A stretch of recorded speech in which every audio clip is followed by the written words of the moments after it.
Hey, what's up guys? It's your boy Karma here, coming at you today with a build video.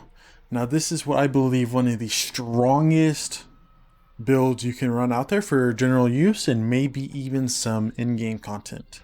This build is going to be focusing around the cold front, specifically Dragonfly. DMG did confirm that this is not intentional, so this might get replaced in the future. For now, I'm going to go ahead and show you guys a build with it. Ideally, you want surplus Dragonfly, but this is only day 2, so I don't quite have the god roll. I'm running stasis with Whisper of Hedrons for the 25% damage boost, Whisper of Refraction, because I'm going to be getting a class ability energy, Whisper of Bonds, Super, Whisper of Fissures. And the reason Whisper of Refraction is here is because we're running Vesper of Radius. So we're just going to be really building around the cold front and our rift. So for the energy slot for our major killing weapon, I'm going to be using first and last out as Vorpal. It's very nice for that. You could also use a Deafening Whisper with Wellspring or a Martyr's Retribution for what I'll talk about here in just a little bit. For our boss DPS, we're going to be using a Lament. You could also use a Fun Guillotine if you wanted. There's a few options. You can really use whatever you want for boss DPS here. For the helmet, I'm going to be rocking Charge Harvester so that any kills we get or assists, we have a chance to become charged with light. For the gauntlets, this is where this build really comes together here. It doesn't have to be on the gauntlets, just a solar piece of gear. Wrath of Rasputin. Solar splash damage final blows have a chance to create Warmind cells. What this means is that our cold front with Dragonfly, which counts as solar damage similar to Ace of Spades, when we get kills with that, it's going to create or have a chance to create Warmind cells. And then Rage of the Warmind, if we do make a Warmind cell from Dragonfly, this is going to have a chance to create even more Warmind cells from that, just chaining it over and over again.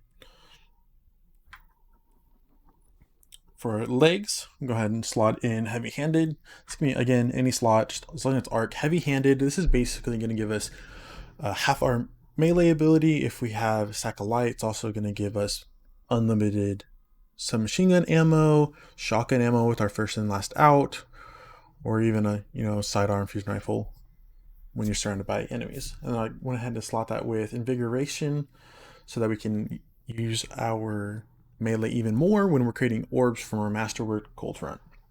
I went ahead and slotted an ability mod because that's just at a threshold I was at. That could give me a boost, so I wouldn't worry about that too much. And then for my bond, go ahead and rock Lucian Blade so we can get a nice damage bonus to our sword. If you're running in-game content, you're probably going to want to rock Thermal Overload and Surge Eater. Right now I'm not doing that at this moment, so I'm just using Outreach so that, again, get more abilities. And then there's not really anything else I can use. Yeah, that is the build. I'm going to go ahead and show it off just a little bit against this Lost Sector. Nothing too crazy, just, it's just going to show the fact that we just have a lot of abilities. See right there, I'm making some Warmind cells.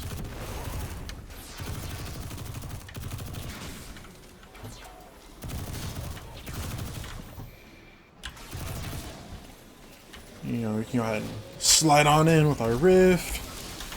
It's going to freeze them, and then Vesper Radius arc damage is going to finish them off. Now for this, I'm not going to use my super, because obviously I would just be able to run through everything. That's not the point of this video here.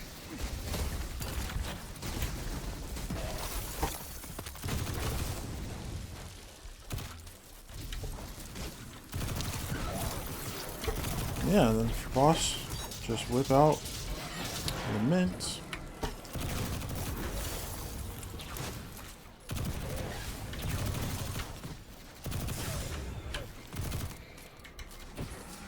Now, problem with this gun when it does have Dragonfly and not a reload perk, because it does reload quite slow, so I did slot in a reload perk on my arms.